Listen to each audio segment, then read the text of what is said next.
Myles, how's it feel after these couple of weeks? There were two big tests, and you guys came through it. You got out with wins.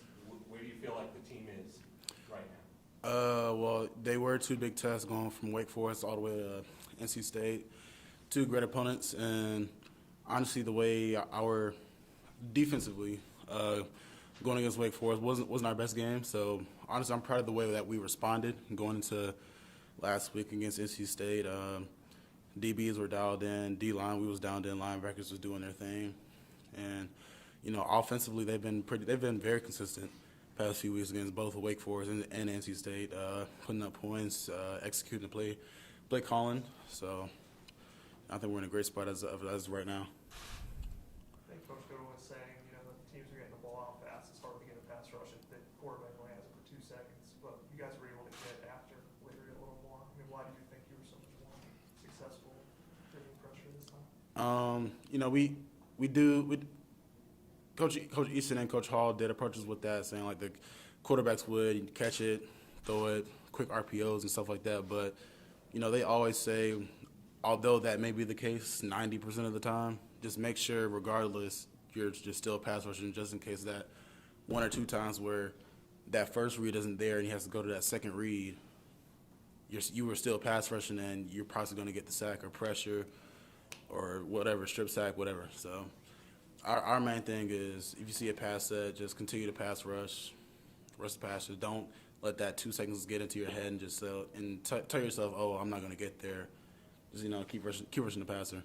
Do you think at all in a couple weeks prior that was getting into your guys' head? That it's just they're going to get the ball out, we're not getting there, any of that? Not necessarily in that way. It was more so a game plan thing. Like if it's a team like NC State where they throw a lot of screens, like know that they throw screens and know that the guards are going to set and release quick. Same, really, I honestly caught on with Furman because Furman they did throw a lot of screens and did kind of catch us off guard a little bit because didn't see a lot of screens on film, but they threw it against us and worked too many times in my opinion. So we dialed in on that, and I think we've done a lot better with that. Myles, from game one to now past NC State, how do you feel like where do you feel like this defensive line's improved the most? Oh man, honestly, we had a lot of chemistry going into the season, and now playing different opponents and watching film and seeing how we work well with each other when it's literally just a straight on rush.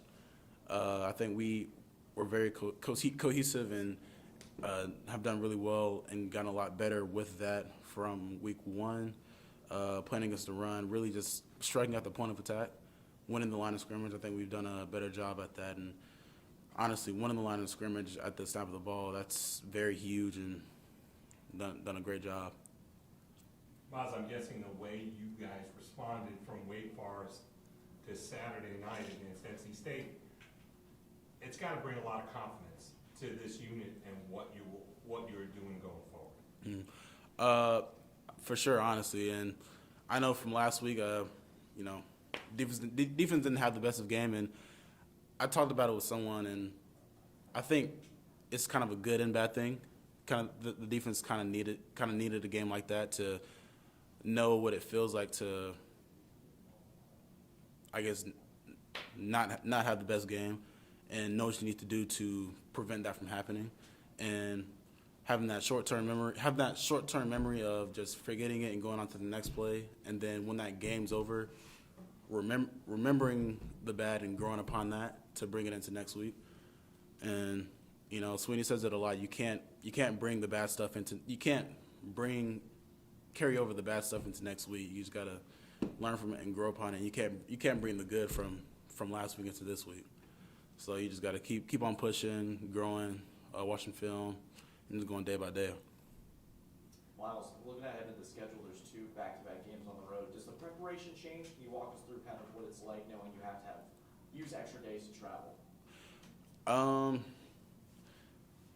Honestly, maybe the preparation schedule may change, but honestly, the intensity is always the same, whoever the opponent is. Because Sweeney says it a lot. We're playing Clemson every Saturday, so we're playing ourselves. How do you grade yourself on tape? And so far as like hoping the opponent doesn't play as good, so you do have success. Like regardless of how the opponent plays, how did you do? How was your success? How was your effort? How was your intensity and stuff like that? So yeah, the intensity is going to stay the same. We're going into Mental Monday in a few hours, so I'm sure the coaches are in the staff rooms right now, game planning. So yeah, intensity is going to stay the same. Do you know much about Boston College's offense yet? Watch a little bit of film on them, and good, very, very run heavy. Good bit of misdirection. Very accurate quarterback. Hit his spots anywhere, honestly. Short to mid range throws. Throw it over the top every once in a while, but honestly, just started watching film on them. Going to keep watching film on them, and I'll know more about them. Thanks. Going back to Furman, I think that was a week where Coach Sweeney said there was some loafing on the field. He didn't. I think he brought up specific, I think her name specifically, maybe just as an example. But do you hear that, and does that make you want to respond in any way? I mean, when you hear that it wasn't always effort wise what you wanted. I hear the message and I hear his intent. His intent is really just to see how I'm going to respond to that. It is calling me out. So I mean, I really just gotta respond and have my film speak for itself. Honestly. You talk about grading yourself. I mean, how do you feel like you would grade the first 4 games of the season as opposed to this 5th one? Honestly, not well. I guess personally, not too well. But I've always been a hard grader, even for some of my best games or some people that would think were my best games. I've probably graded myself as so many things could have been so much better, and that's with any game with anybody. Something can always be improved, but I'm always my hardest critic. So I guess going from the first 4 games, they were, I guess, okay. This past game, better. Still a lot of things that I could have improved on. Some pass rushes I could have improved on. Run plays, playing the run. Always something to improve on. What are some things you thought you did well in this game that you want to build upon in the coming weeks? Having a good pass rush plan and being more consistent in that pass rush plan and film study, knowing the backfield sets and what they like to run out of those sets, and really just within the play call, knowing what I need to do and what I can do according to that backfield set and knowing what they like to do out of that. That's pretty much it. Any questions for Myles from Zoom? Hey Myles. Sorry, Hey Myles, Trevor Gross, Tigertime. No sacks in those first 2 games, 3 sacks in the last 3. Were they double teaming you at all in the first couple games? Well, yeah, that's double team, slot protection, running back, tight end chest. That's gonna come with every game, honestly, and that really comes with game planning and watching film, and I guess knowing how the offensive coordinator is gonna think. And I've never been the one to want to use excuses, so honestly, those things are just things that I can improve on, things I can conquer. I played against double teams before, and I've beaten double teams all the time. So honestly, just things that's been on me, honestly. Do you think that your defensive line is harder to do that against than most, just because you have so many guys that can rush the passer so well?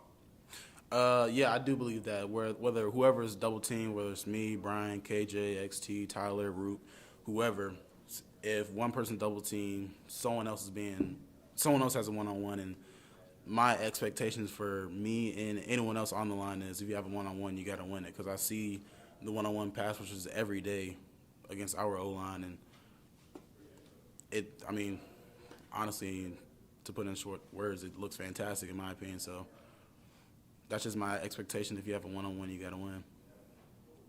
Thanks, Myles. Hey Miles, it's Mitchell Summers with Fox Carolina. It's you and Syracuse the only unbeaten in the conference left on your side of the conference.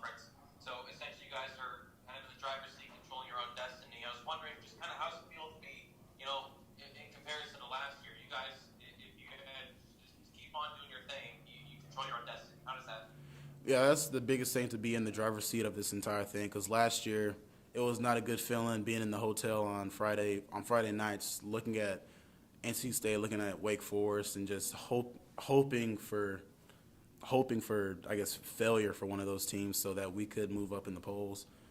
And that's really just not a good feeling. Not something that I would ever like to do ever again, personally. So it does feel good to be in the driver's seat, and honestly, we just have to fall in love with the work to stay in the driver's seat. And that starts with mental Mondays, going to Tuesday, Wednesday, Thursday, and Friday practices, and just let the work show on Saturday. And one other thing, I think every game this year, there's probably been one of you guys in the defensive line that's been out. You know, are you looking forward to a time period where it's going to be you, X, Brian, everyone, and Tyler all at full health? And just how scary will that be whenever everyone's ready to go and cook it? It'll be scary because that'll be. We're going to be hitting on all facets of the D-line if everyone comes back healthy. But I guess that's the beauty of our D-line. If someone does go down, we have another man that's ready to go in, and it's no drop-off at all, because we had a few guys down this past game, and in the film on a few of those sacks, we literally just rushing 3, and we're getting back there in about 2.5 seconds. So that's just the beauty of our D-line. So we have depth, whether it's at DN or D tackle. If someone goes down, we can put someone in.